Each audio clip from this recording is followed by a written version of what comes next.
Good morning mga kasarit katindero tindera. Welcome back again to our channel. So today ay naka-open na ulit ang aming tindahan.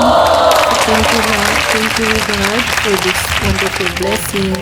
Kasi na-open na ulit namin ang aming tindahan. So ang aking husband ay okay naman na siya. Thank God. So ayan. Ayan, wala na rin kami ulit mga paninda. Pero meron tayong, so ayan, meron tayong dalawang i-haul. So bukas i-haul natin din. Yan, saka pricing. So that's all guys. So yan lang po. Open na ulit kami. Thank you Lord. See you next time. Bye-bye!